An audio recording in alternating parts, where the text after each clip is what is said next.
The Gen Con 2023 coverage continues, and it is Friday afternoon, and I am here in the Gamelyn Games Castle. No joke, I will share some B-roll footage so you can see what it looks like. And I am joined by someone who I have known for about a decade, well, more than a decade, really. More than a decade. Michael Coe. Jeff. Good to see you. Likewise.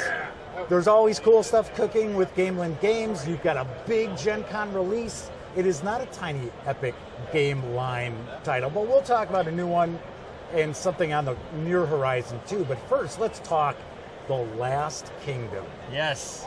It is based on the Netflix show. That's right, absolutely, and that's exciting. I mean, it's an incredible game designed by John D. Clare, and we're so grateful to have the privilege to make The Last Kingdom. And it's just an awesome, war game, map-driven kind of area control game, right? It's if I were to name a couple of games that maybe would be similar to, like The King is Dead kind of meets the Blood Rage, right? But for fans of the show, they're going to feel that the show's energy come through the game. That was one of the main focuses when we set out to create this game, was to capture the different characters, kind of what drives them, their character arcs, and bring it into the gameplay. So that, I would say, is the number one thing that shines through. But even for even people who are not fans of the show, the game itself is just an incredible game. So if you like kind of those, cutthroat, backstabby type area control games, then this game is fantastic, even without the theme. Sure. And it, to me, at least from what I've seen, and I haven't dug too deep into it, I've shared some news about it. First of all, John D. Clare isn't going to just design something and slap the name of a show on it like some companies and designers would. But it does look like it really does kind of incorporate everything about that show that people love in a board game, in a strategic board game. Yes. So sweet. So that is Gen Con release? Yes, we just delivered to Kickstarter backers. So Gen Con is the first time that anyone can get it who didn't jump on the Kickstarter. Okay. Yep. So let's talk a little bit Tiny Epic, which Please. is the gift that it just keeps giving for Gamelyn Games. Tiny Epic Vikings is the latest release in the line, right? That's right. And give us a little rundown about that. Yeah, so Tiny Epic Vikings is a drafting game at its core, which is the first time that we've done that with the Tiny Epic series. Yeah. And it also has a game board, which is also a Tiny Epic first. Okay. And so in Tiny Epic Vikings, you draft your different Viking characters, and what's really neat about that is the character cards are multi-use, and they also have ways that you can combo to get additional actions out of the card, but you have to kind of set that up.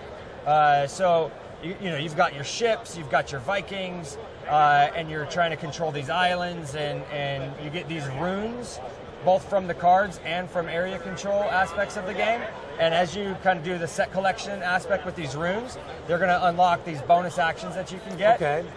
But the order in which you play the cards is going to matter because, again, they provide the runes, right? So you're going to want to be strategic about not only when you're drafting, but then also when you're playing, because that's going to allow you to kind of, combo and snowball your actions into additional actions, and that'll separate you from the other players. And ultimately, you're fighting for these islands, you're fighting for these runes, and of course, there's you got to have the gods in a Viking game, and sure. Even the battles. If you die victoriously in battle, and you get honored from the gods, and also can trigger bonus actions that way, which is a ton of fun. Welcome to Ragnarok. Yes. Or no, Valhalla. Ragnarok's the end of the world. Valhalla is right. Heaven. But Ragnarok is the expansion to the game, so it is relevant, and you should definitely check that one out. Like how too. I segued there? That was awesome.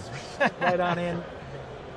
So, and one thing I always point out to people about the Tiny Epic line is the little boxes. There's so much game packed into that box. Do you have like gremlins or something that you like keep chained up to do this? Because it's incredible. Hold on. Just got to hold them back a little bit. No, we don't talk about how we do it. That's our secret formula. We talk about the magic goes away. Exactly. It's like Fight Club. So let's talk about the last Kickstarter you had, another Tiny Epic game, Tiny Epic Crime. And Are there like late pledges still available for this, or like backer kit or anything like that? Actually, we're about to deliver Tiny Epic Crimes to Kickstarter backers What? ahead of schedule. So that game is going to be coming out very soon to retail, but I'd say in the next month or two, we're going to have it out in the wild, and Kickstarter backers are going to receive their copies, and they're going to start playing it, and that's always an exciting milestone to get a brand new Tiny Epic game to people's tables. Sure. And we're right on the precipice. And that game, you're playing criminals or you're playing police? I forget. You're playing the police, actually. That's So what I there's been a thought. murder. Oh, that's right. And you only have a certain And you amount have of like time 48 to solve hours. it. It's the most important window of time after that murder. And it's set, back in like the 1930s, like the golden age. It's kind of a noirish feel. It is a noir right? kind of feel, which is a lot of fun. And it's got red reveal and bullet Right. dice.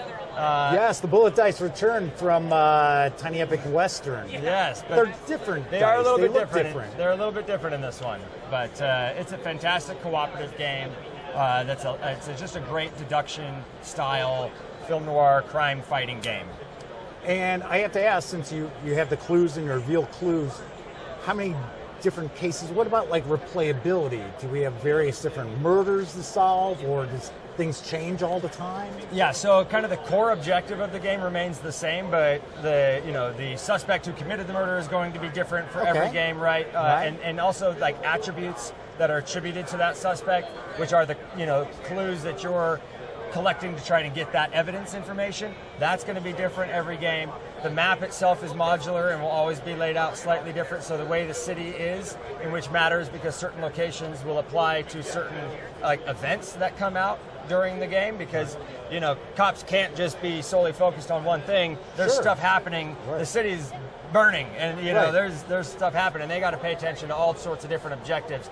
Those are all going to be different every single game. Okay. So you get replayability from that as well. That's kind of curious. So yeah. a ton of, that's always a hallmark in Tiny Epic, Right. is that you're going to need to get this game out again and again and again and discover all sorts of new strategies and ways to play the game, and that is true for this one as well. And we chatted a little bit prior to us sitting down. There's other stuff on the horizon, but Michael refuses to tell me about it. It's always a disappointment when it comes to this part of the conversation. I know, and I'm sorry. It's like, no, we're done making games. That's it. We have a lot of really exciting things in the works that are going to be a first for Gamelyn Games and a first for the Tiny Epic series, and it's going to blow your mind, and I wish I could say more. That's okay. We've talked enough times. I know how you operate. Yeah. Any final thoughts you want to share with the audience, Michael? Hey, I just want to say thanks for being a part of the Tiny Epic series, and thank you for always coming by and being a friend. It's awesome. And if you're at Gen Con, please come by and see the castle. Otherwise, follow us on Facebook, Gamelyn Games, and we've got some cool things coming up. And it's GamelynGames.com if you want to go visit the website with all the games available. That's right. Sweet. Michael, as always, thank you very much. Always fun to talk with you. Thank you, Jeff.